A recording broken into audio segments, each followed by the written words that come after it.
Hello everyone. इस question में क्या गिवन दे रखा है? A block of mass small M resting on a smooth horizontal plane starts moving due to constant force F is equal to M G by 3 of constant magnitude in the process of its rectilinear motion of an angle theta varies as theta is equal to lambda s, where lambda is a constant and s is the distance traversed by the block from its initial position. Find the velocity of the block as a function of theta as shown as show that also so that block will never loose contact with the ground.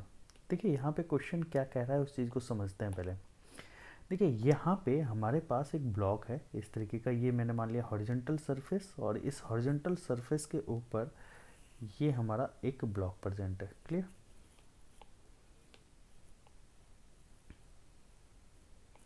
ये हमारा block present है इस तरीके से। ठीक है, अच्छा ये ब्लॉक इस तरीके से, इसके ऊपर एक एफ फोर्स हम लोग लगाएंगे।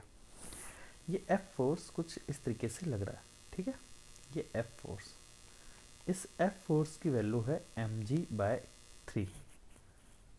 चलिए इसके बाद क्या होगा, यहाँ पे ये जो थीटा एंगल जो गिवन दे रखा है हॉरिजॉन्टल लाइन से, वो हमें गिवन दे रखा है लैम्डा एस।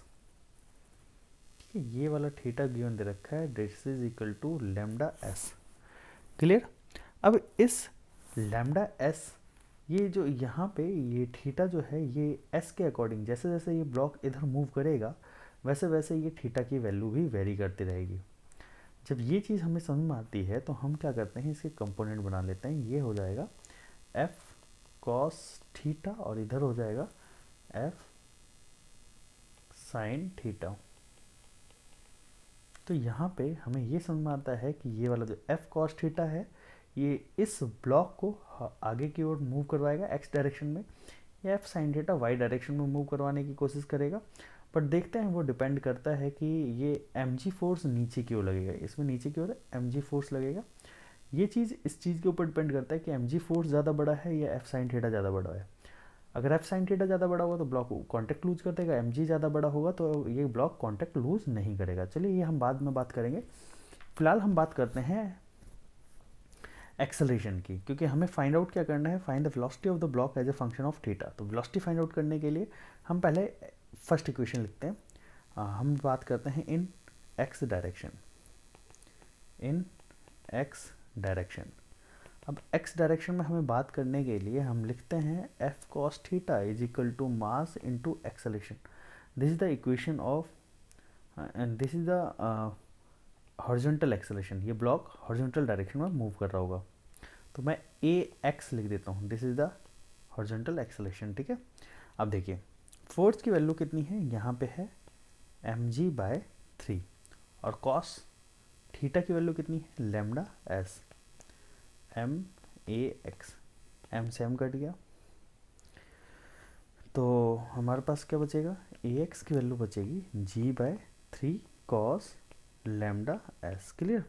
अब देखिए समझिएगा, अब देखिए अब हमें वेलोसिटी फाइंड आउट करना है, तो मैं यहाँ लिख सकता हूँ V D V by D S, V D V by D S that is equal to G by 3 cos lambda S. Clear? अब देखिए हम लोग G by 3 cos lambda S D S is equal to V D V integrate कर देते हैं दोनों side. Clear? तो यहाँ पे इनिशियल वेलोसिटी है 0 ब्लॉक की, फाइनल वेलोसिटी वी मैंने मान लिया। यहाँ पे इनिशियली एस की वैल्यू हो जाएगी 0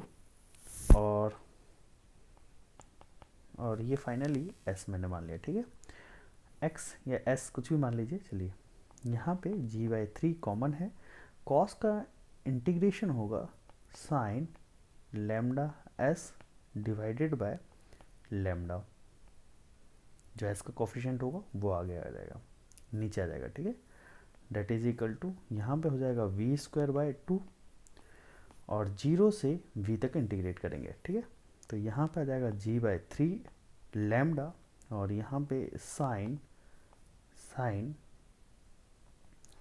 lambda S minus sine S की वैल्यू मैंने 0 पुट करी तो ये साइन 0 हो जाएगा, ये हो जाएगा वी स्क्वायर बाय 2, तो ये हो जाएगा g by 3 in lambda sine lambda s minus sine zero की वैल्यू हो जाएगी 0, तो इसको 0 की लगाने की ज़रूरत नहीं है, इसको मैं यहीं कट कर देता हूँ, ये 0 हो जाएगा और यहाँ पे मैं इसको क्लोज कर देता हूँ, that is equal to V square by 2।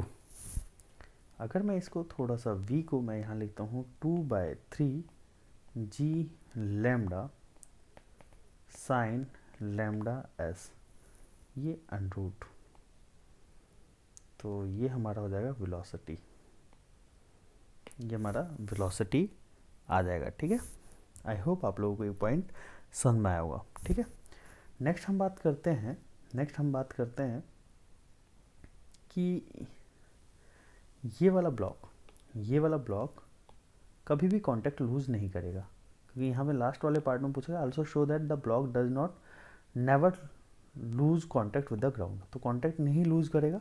तो ये तो हमने वेलोसिटी की बात कर लिया, हम बात करते हैं इन वाई डायरेक्शन। तो इन वाई डायरेक्शन अगर आप वाई डायरेक्शन में देखें तो आप ये लिख सकते हो कि एफ साइन थीटा ऊपर की ओर लग रहा है minus M G is equal to, अच्छा एक नॉर्मल फोर्स भी लग रहा हुआ, नॉर्मल फोर्स मैंने मान लिया ऊपर की ओर, क्लियर, ये नॉर्मल फोर्स ऊपर की ओर लगा दिया। ठीक है, तो हमारे पास जो इक्वेशन बनेगी वो क्या बनेगी, F sine theta plus N is equal to M G. मैंने माना ये ब्लॉक ऊपर की ओर मूव नहीं कर रहा है, अगर नॉर्मल रिएक्शन लगेगा तो वो पॉजिटिव आएगा, तो नॉर्मल रिएक्शन फोर्स की वैल्यू की बात करते हैं, तो N is equal to M G minus F sine theta.